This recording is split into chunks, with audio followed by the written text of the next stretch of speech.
Welcome to the deep dive. Our mission, like always, is to take a whole stack of sources. This time it's a really detailed film review analysis and pull out the most important bits of knowledge or insight. It's basically about giving you a shortcut to being, well, really well informed. So today we're plunging into David Gilmour's Live at the Circus Maximus concert film. We're drawing insights from this comprehensive review analysis from a source called On Vinyls.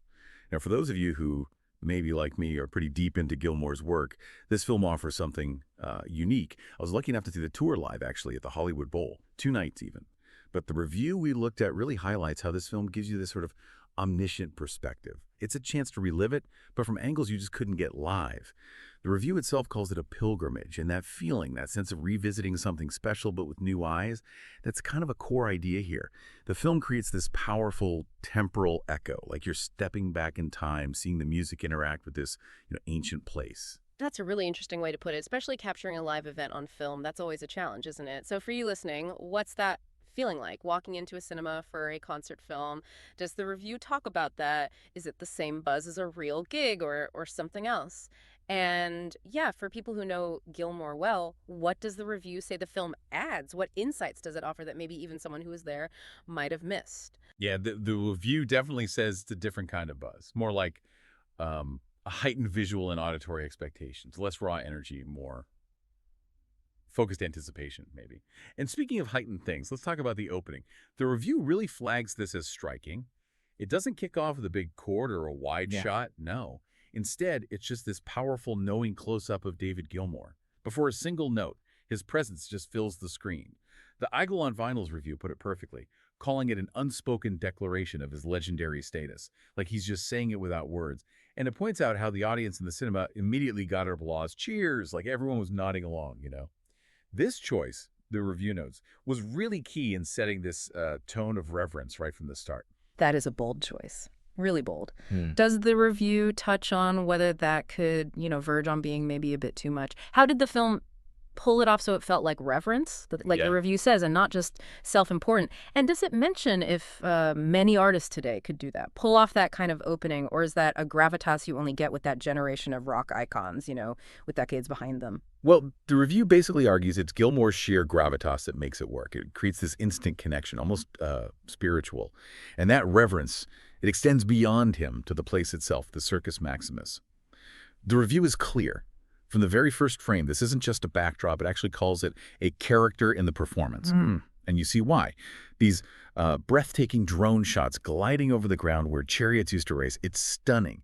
The review really highlighted that juxtaposition, the ancient stones in Gilmour's ethereal stage lights. Seeing the eternal and the immediate right there together, it nails the feeling with this quote. The ghosts of history feel like they're listening alongside us. That idea really stuck with me from the review. Wow, the ghosts of history feel like they're listening alongside us. That's quite a line. But it does make you wonder, right? How well does the film actually integrate the location? Does the review think it really succeeds in making it a character? Or does it sometimes just feel like a really impressive background? How much Rome do we actually see, according to the review, versus just the stage area? And about those ghosts listening, does the review get into how the music felt like it was interacting with that history, like specific songs maybe, a real dialogue across time? Yeah, the review argues it as a conversation. Yeah. It actually praises how the film balances those big sweeping shots of the ruins with the intimate focus on stage. It keeps reminding you of that dialogue. Which brings us neatly to the music itself. The review had some really great insights on the key song highlights. It opens with 5 a.m. The review called it a dreamlike portal, sublime, atmospheric, sets the mood perfectly, and apparently enhanced by this beautiful animation of a cat, which sounds unexpected, but the reviewer noted it was mesmerizing. A cat. Okay, interesting touch. Right. Then there's Wish You Were Here. The review made this really insightful point about how it turned this huge space into something really intimate. It described it as becoming a global campfire song. And the film apparently captures thousands of voices singing it back, a real visual of that collective feeling. That's powerful. A global campfire song in the Circus Maximus. Does the review mention how the film shows that, like the camera work during that song? It does, yeah. It mentions smart use of close-ups on faces in the crowd, mixed with those wide shots showing everyone singing together, really conveys the unity. Then moving on, High Hopes. The review found the sound of that tolling bell echoing across the ruins incredibly poignant. It stressed how the song's themes, longing, reflection, they just feel different, heavier almost, in a place that's seen empires rise and fall, Mm-hmm. adds layers to it. But the absolute peak, for the reviewer anyway, and honestly it sounds like it would be, the moment everything aligned. Sorrow? Ah, yes. Sorrow. Yeah. The review describes that iconic opening guitar riff, not just as a riff, but as a monolithic presence. Mm-hmm. And hearing that sound echo through a place that's seen millennia of history. The review called it basically a spiritual experience. Yeah. Just raw, powerful, an unforgettable triumph, it said. A monolithic presence. That really paints a picture.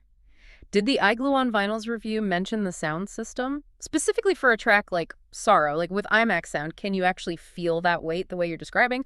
Or does the review kind of hint that, well, it's still not quite being there? No, the review is pretty emphatic, actually. It said the IMAX sound absolutely delivered on Sorrow, that the clarity and depth let you feel the vibrations, almost like being there, it suggested. And then the encore, Time, and Comfortably Numb, described by the review as just pure catharsis. Mm. Apparently the ticking clocks in time felt really potent against those ancient stones, time marching on in this timeless place. Mm-hmm. And the climax, obviously, Comfortably Numb, the mirror ball, the lights across the Roman night. The review focused hard on that final solo, called it a sermon in six strings. A sermon in six strings. Nice. Yeah, a torrent of emotion, both agonizingly beautiful and breathtakingly powerful. Just the perfect end, according to the analysis. Okay, the solo. Comfortably Numb, arguably the most famous guitar solo ever.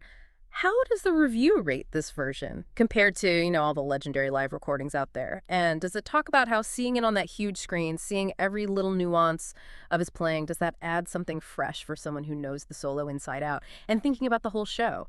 You mentioned the newer solo stuff from Lookin' Strange. How did the review feel those tracks sat alongside the massive Pink Floyd classics? Did they fit okay? Yeah, the review definitely highlighted the visual aspect for Comfortably Numb. Seeing every finger movement, every subtle expression on that giant screen, it apparently turns it from just listening into like a visual masterclass, adds a whole new dimension. It rated this version right up there, among his most powerful, apparently. Yeah. And as for the setlist balance, the review said the Lookin' Strange material blended seamlessly. Gilmour's sound is just so Gilmour, isn't it? Yeah, it's pretty distinctive. Exactly. So even the newer songs felt like natural parts of his whole musical story. They added something fresh, but didn't feel out of place next to the classics. The review saw that as a sign of his enduring artistic vision. But, okay, we do need to talk about the trade-off. The iGlue on Vinyl's review is careful about this. The IMAX thing, yeah, it's immersive sound, crystal clear picture, but it can't fully replicate that visceral electric buzz of actually being there. Right, that shared energy in the crowd. Exactly, that feeling, the roar that's unique to live. But what the review says the film does give you is something else, something precious, intimacy. It puts it beautifully. It's a front row seat, a backstage pass, and a God's eye view all at once. You see every detail, every expression, every move on the fretboard. It's a different kind of connection, really close. A perspective even someone in the front row might not get. That's a really key distinction the review is making there. And it sort of leads to the big question, doesn't it? Who is this film really for? Does the iGlue on analysis suggest it's mainly for the hardcore fan who is there and wants to relive it all? Or maybe more for the fan who couldn't get a ticket and wants the absolute best possible alternative, the next best thing? And maybe stepping back a bit, does the review argue that these kinds of concert films, especially done this well in IMAX and so on, are they becoming their own thing? A new, valid way to experience music? Almost like, its own art form, separate from the live show, but also complementary to it, offering something unique. The review definitely lands on it's for both. And yes, it absolutely makes the case for these films carving out their own space, their own art form. It argues that, yeah, it feeds the nostalgia for people who went, but it's also this incredible window for those who couldn't be there. It gives a level of detail, a curated view that makes watching it an event in itself. So the overall feeling, as the review put it when the film ended, was just deep gratitude. This is really more than just a concert film.